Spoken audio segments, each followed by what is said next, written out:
Start by talking about that offensive performance was unlike anything else you had had this season.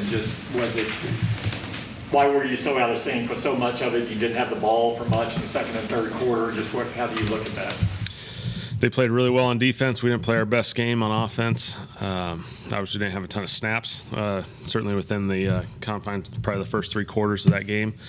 And we just missed some opportunities. Obviously, we missed some opportunities in there that gave us a chance to potentially make that a different type of game, and they took advantage of most of those opportunities. Dak, is that a little bit of rust? Because like he was a little long on some throws, especially CD.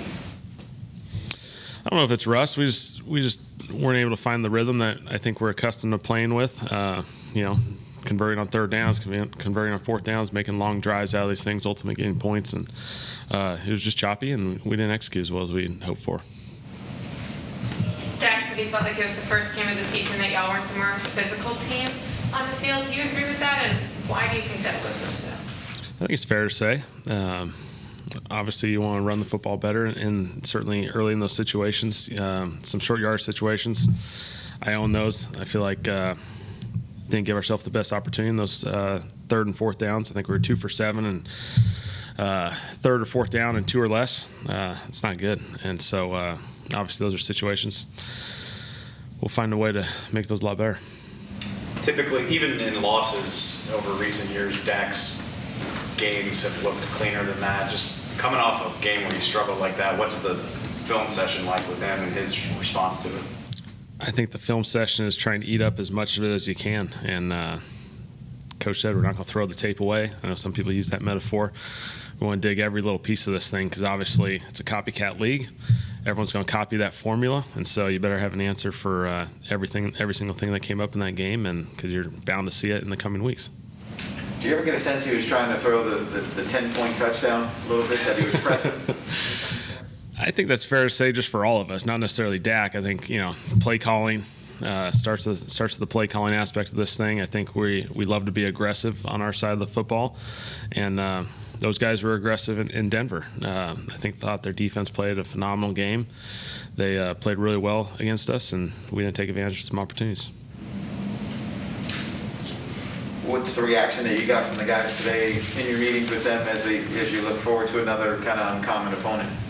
I think guys really dug into it, took the time to process what happened, and I think our guys are ready to take our step forward and move this thing in the right direction, the direction we know we're capable of doing. But it'll be another uncommon opponent, someone that with different defense structure. Dan was there for so long, and so there'll be a lot of work to go into this game, getting ready for Atlanta.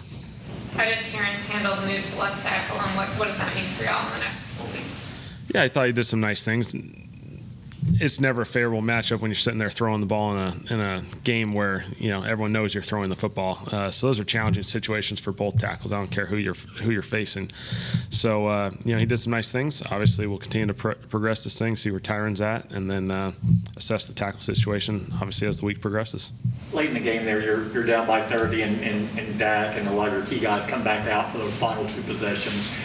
Can you talk about what you're weighing their risk reward of the team is as far as sending them back in a situation where they're not going to win, and can you carry something out of that game going forward? I definitely think there's something to carry out of that. Our guys didn't quit; they kept playing. We didn't have a ton of snaps in that particular game, and so I thought it was an opportunity for us to continue to fight, continue to battle. Our guys put together a couple drives there. Obviously, ultimately don't win that game, but hopefully it carries through. Working the 2-minute scenario and all those sorts of things, but hopefully it carries through with some momentum that, we found a little groove. Ultimately, did it affect this game? Probably not a whole lot, obviously, but I think hopefully it carries through as we move forward. What is Dak like after a game like this, and how he comes in and, does he look at everything, or does he how does he process it, I guess? Dak goes through the process the same way each and every week, and you watch the whole game. He's going to watch it on his own. We're going to come together, watch it as a group, talk about the positives, the things that we can improve on. I think the hope is that there's consistency within each and every week, and that you're not drastically changing the formula just because we lost the game. There's opportunities to grow in this game, certainly. Maybe there's a few more than than we'd like, based on the outcome of that game. But we're going to go through this process each and every week. You kind of touched on it a minute ago with pressing, but as a play caller, in a game like this where even when the things you call seem like they're going to work, I'm thinking about the Mari drop or the 4th and 2 to Cedric, is it hard to fight off frustration when even things that are called correctly don't work out for whatever reason? Frustration is natural for everyone. We always talk about trying to find that neutral. There's going to be positives, there's going to be negatives. We got to try and find that neutral. It's challenging for everyone. It's challenging for players, coaches, fans, media. Everyone's got to deal with those things. And so it's not the most fun aspect of this thing, but it's something that hopefully we grow from, we learn from, to be able to handle those situations again, because there'll be bumps along the way again. There'll be plenty of, we'll get this thing steered in the right direction. We'll have a bunch of positives. There'll be some dips in a game, and we just got to be able to handle them. Try not to overanalyze it and just try to keep what happened yesterday in the proper perspective, in a sense. I think it's a challenge for everyone, obviously, but I think it's a great opportunity just to try and stay consistent, as consistent as you can, to go through the process the same way, watch it the same way, evaluate it the same way, identify what they did against us really, really well, and because again, it's a copycat league. We're going to see those things from, in Atlanta, Kansas City, Vegas, all the teams coming up. That's going to be the film they watch right there. And so we better have a plan for all the different things that came up in that game. We've talked to you before, so much has been clicking and going this year, and this game wasn't like that. From your perspective as a play caller, how does that work for your head? Or do you have more, does it slow you down a little bit because you're thinking, well, this didn't work, I got to do this, versus when you're in the zone, for lack of a better phrase, where you're just calling it and going and blowing? It's a great question. I think naturally when positive gains add on top of each other, it's a nice flow to calling a game. Obviously, when you end up in 2nd and 10 and 3rd and longs in those situations, passing situations, those are challenging situations for everyone. And obviously, you have a formula kind of going into a game, and obviously you have to adjust. And we just weren't able to find our groove in that one. What goes into the decisions on those early 4th down attempts, and how different is your play calling goals when you've got 4th and 2 versus 3rd and 2, given with that type of field position? Yeah, based off the situation, usually Mike's giving us hey, you got 2 downs here, and you can play 3rd down like 2nd down and give us those opportunities. Again, those 4th downs, I love that we're going for them.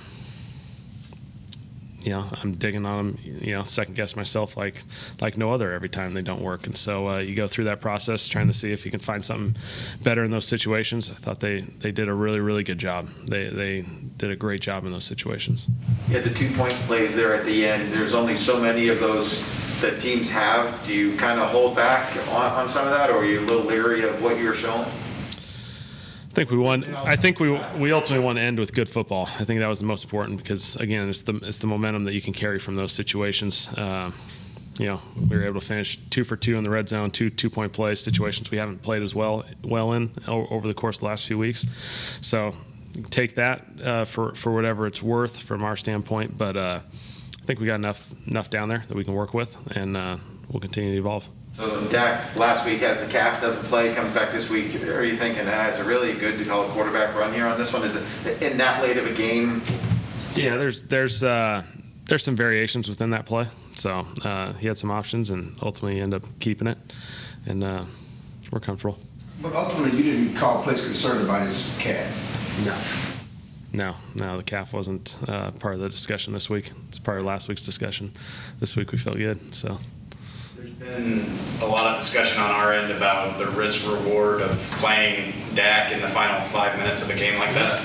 Not asking you about that decision, but in your experience as a quarterback, with as much football as Dak has played, how valuable are those drives to get back into some kind of groove? Yeah, I think it's a great opportunity, again, for our group to keep working together, spend time together, 2-minute drives like that. You're going to carry something out of that. And, I think the nice thing is, he had an opportunity to grow through that process. A couple of our guys made some plays, Malik, Schultz, some nice plays in there. And so we're going to take that as a growth opportunity there that we took advantage of. Is that more about culture there than actually efficiency? If you know what I mean? Is it more just being out there and being together and we're going to work through this till the end? Is that more the message and what you want there than I think you can see it from both angles. Yeah, that we're going to keep fighting, we're going to keep battling. I think our guys did that, and I respect the heck out of them, because in a situation like that, you can pack it in, let the clock bleed out, and let's get out of here. Our guys fought, battled, did everything they could to put us in a couple scoring situations, and obviously, again, from the schematical side of this, or the football side of this, hopefully we're able to gain some momentum out of that. There's some college jobs that have opened up, and your name has always surfaced. Have you or your agent had any discussions with any colleges about openings? No, not one bit. How do you handle that? When your name comes up, do you just tell your guy to say, hey, just we'll worry about this whenever the season ends? Yeah, I don't worry about any of that stuff. So that's it's Dave Dunn's job. He does a great job with it. So you've instructed Dave, when your season ends, that's when you look at either a college job or a pro job. Is that fair to say? Yeah, he takes care of all that stuff. He's got it. Yesterday, Dak seemed a little bit surprised by the question about playing late in a blowout, like it didn't even occur to him not to play. Does that surprise you about him? Is that part of the makeup that is sort of what you want him to be in the bigger picture? Yeah, I think Dak wants to play every snap he gets an opportunity to play in. Training camp, he doesn't want to take a snap off. OTAs, he wants to be there every single day. That's who he is. He doesn't want to take a rep off in a Wednesday practice. That's just who he is, and he wants to get as many opportunities as possible. I'm not surprised. What can Michael Gallup's return mean to the offense?